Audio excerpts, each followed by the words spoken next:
Mike Smith here. In this demonstration I'm going to show you how to process a Jotform on a WordPress site. So Jotform is an online service for forms, and it provides a number of different templates. I'm just using this first one here, and I've got that installed on a WordPress blog. So there's a form, and I'm just about to complete it, and then I'll show you what happens to that information and how to process it. Okay, so let's just complete this form, and as you can see, this Jotform has some interesting features at the bottom where the teacher can record themselves to create a voice introduction for their students, and also uploading a profile image. And this profile image here is one of the reasons why we're using Jotform in the first place. So let me just complete this. So let me just create an introduction, pressing record here. Hi, this is Mike, and I'm very much looking forward to teaching you and helping you improve your English. Now, when the recording's finished, it has to be saved, which effectively means being uploaded to the website. Depending on the upload speed, that may take a couple of minutes. Now I'm just going to test it. Hi, this is Mike, and I'm very much looking forward to teaching you and helping you improve your English. Okay, so that's okay. The next thing, just uploading a profile image here.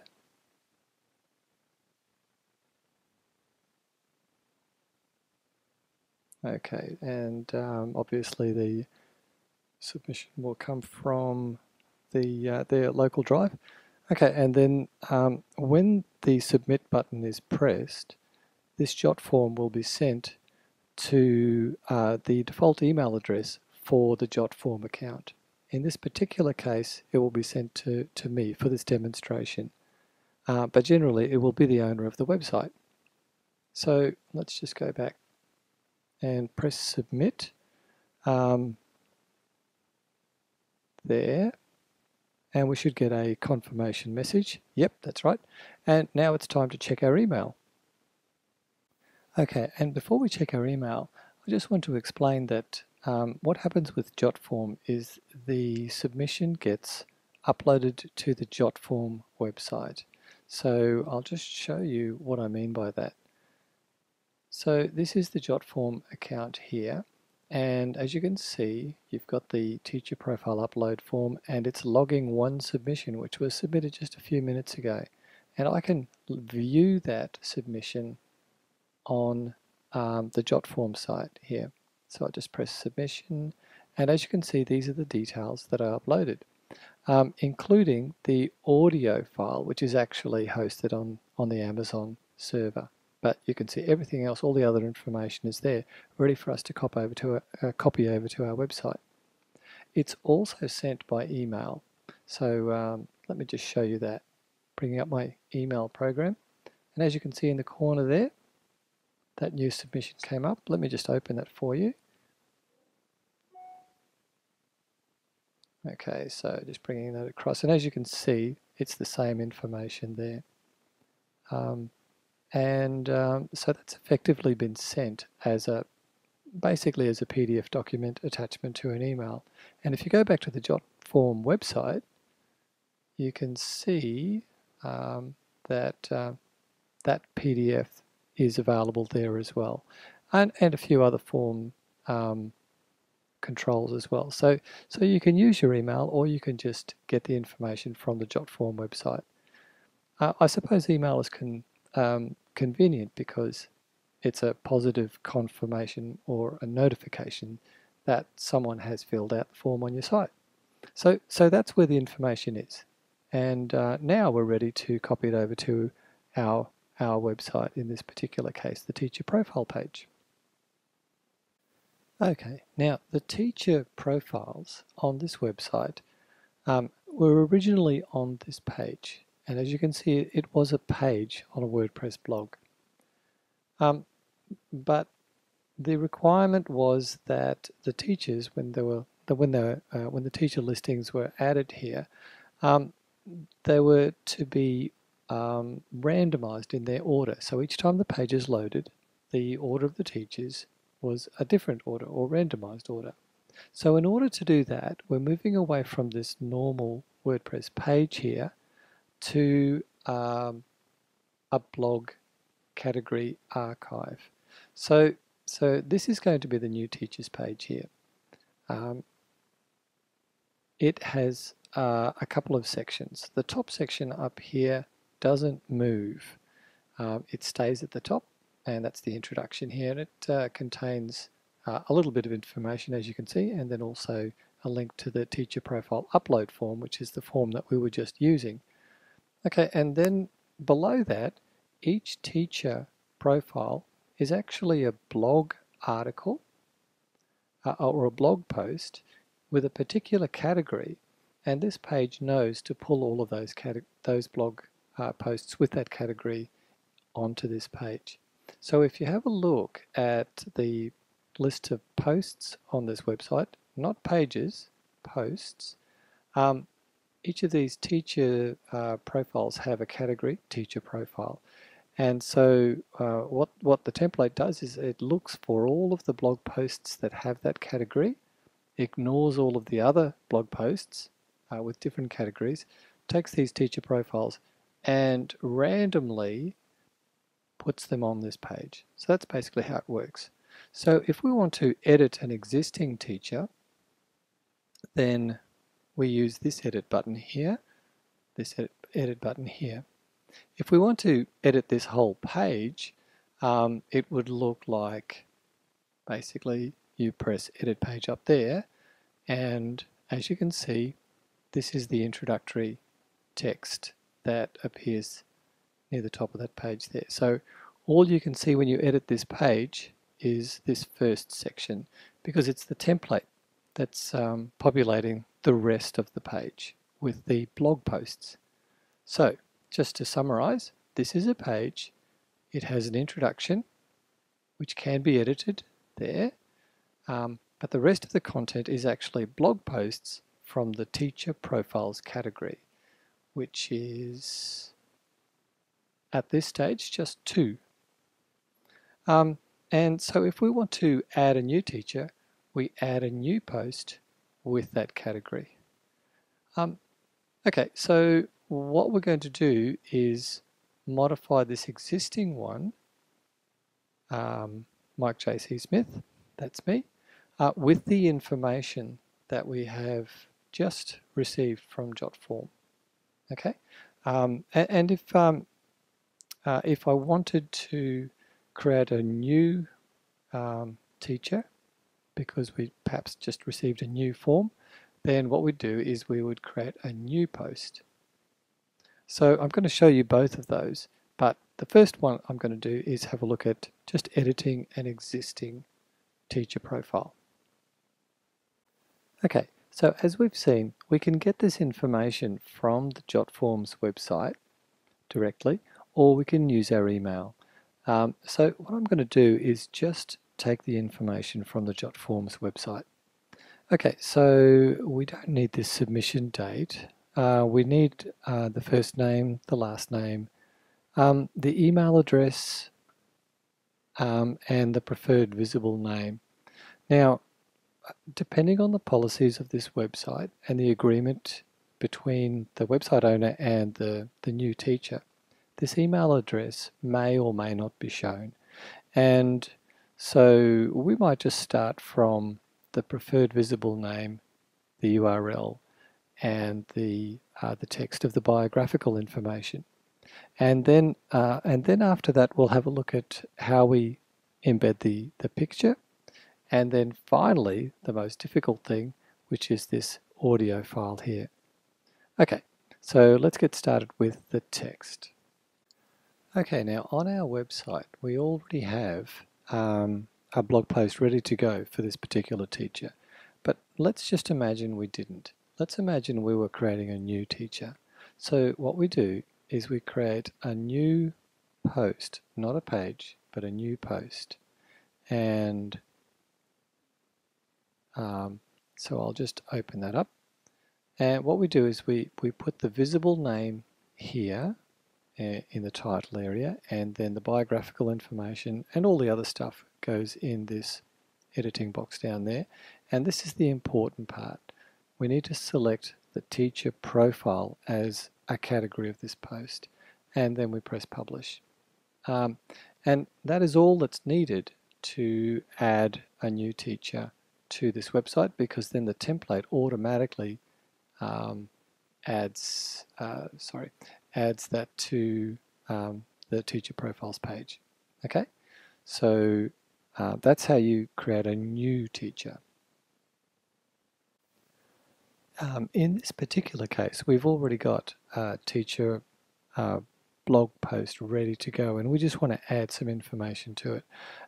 So that can be done using the edit button for each post.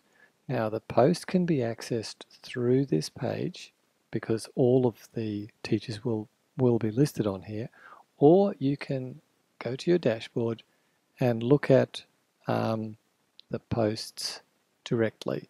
And of course this will list all of the posts, although you can filter here by a number of attributes, including the teacher profile category. So you can choose whichever way you like to access that post. I think probably the easiest way is using the page itself. However, if you've got a lot of teachers on this page, and bearing in mind they're going to be randomized, you may also want to make sure that you're aware you can get to the posts this way as well.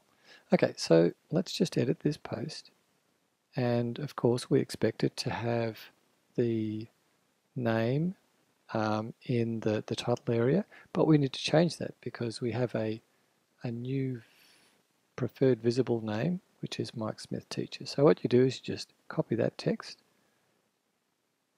right, and put that in the post title there. Paste.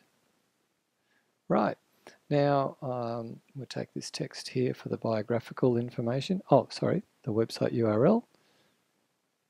So might take the title of that as well.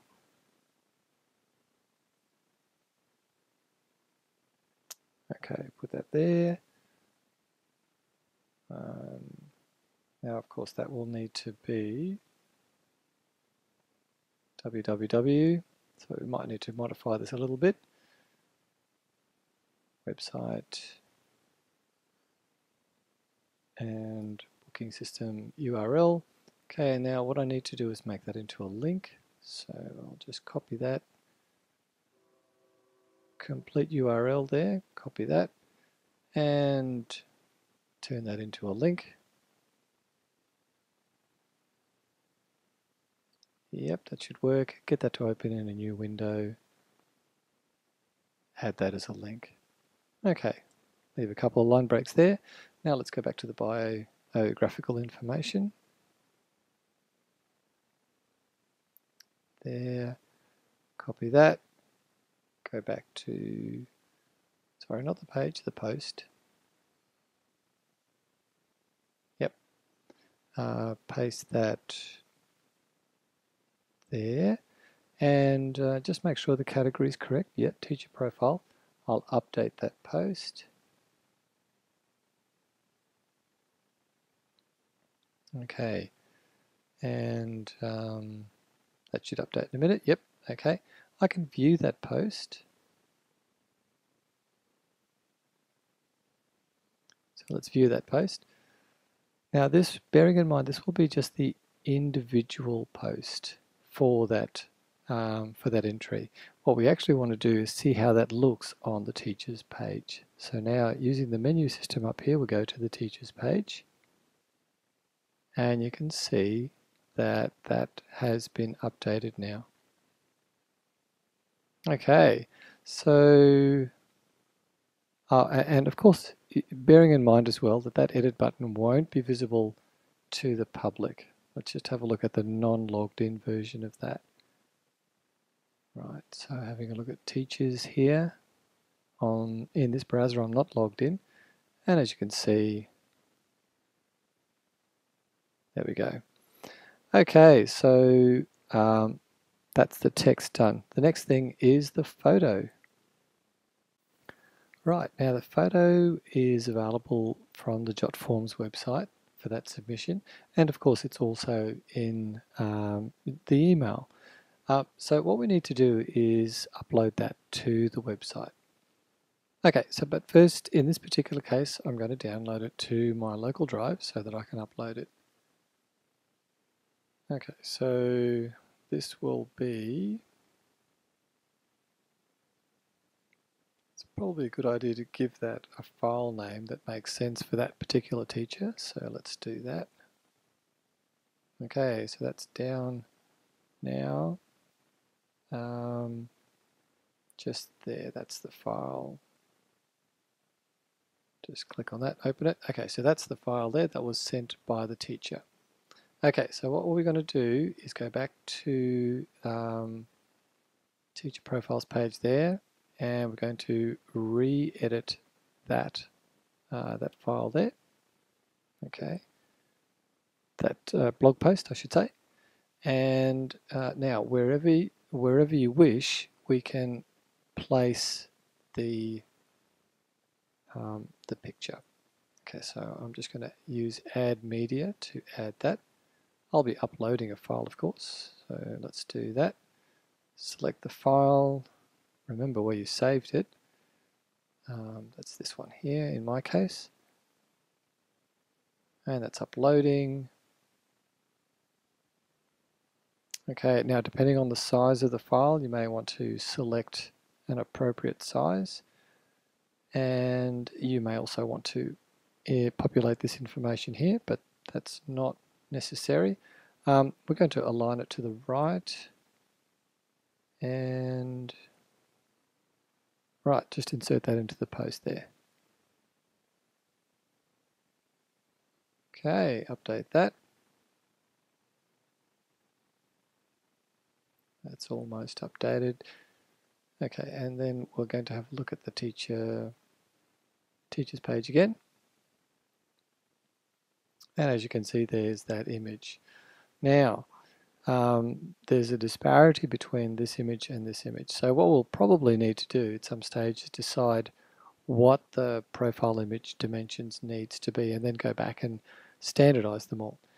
But so at this stage, we've got teacher name, we've got a link to their website or booking system, and some biographical information, as well as a profile picture.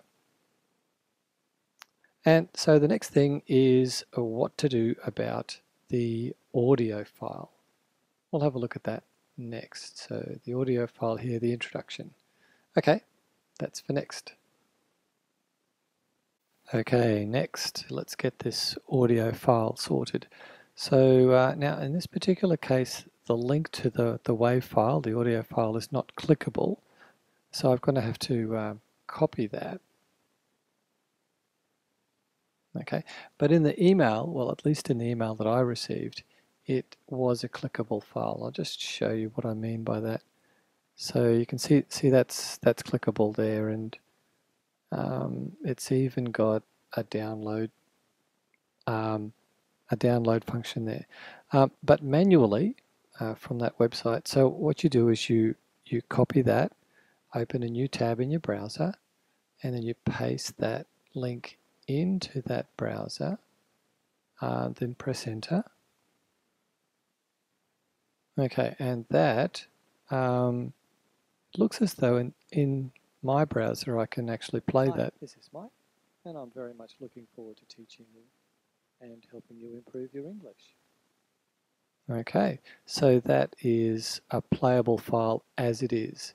Alright, so what we'll do initially is just experiment to see if that works directly on our website.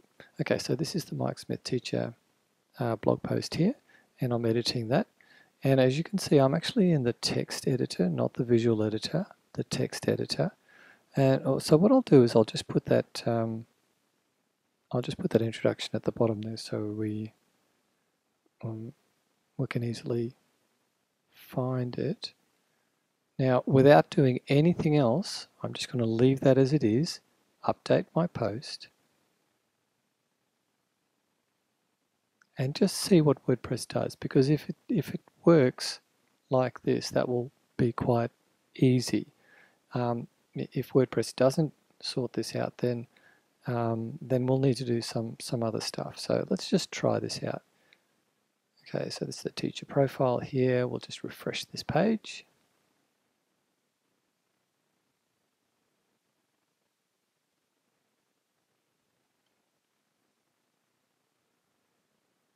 Okay, it's kind of worked. Oh, sorry, it's still loading.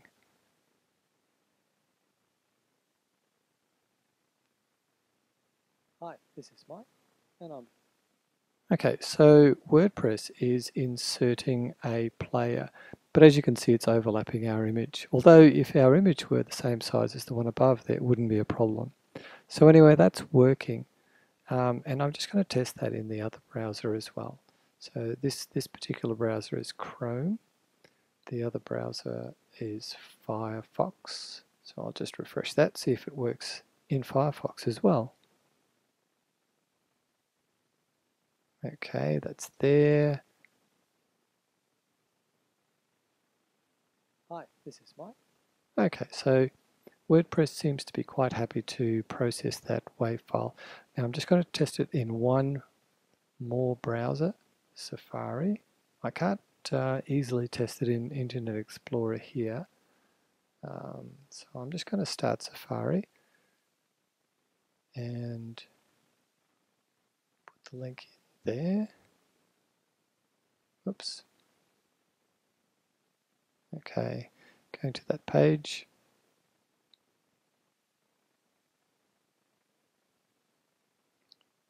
And that seems to work well there as well. Just waiting for that. Yep. So obviously the introductory... Hi, this is Mike. There it goes. Very much.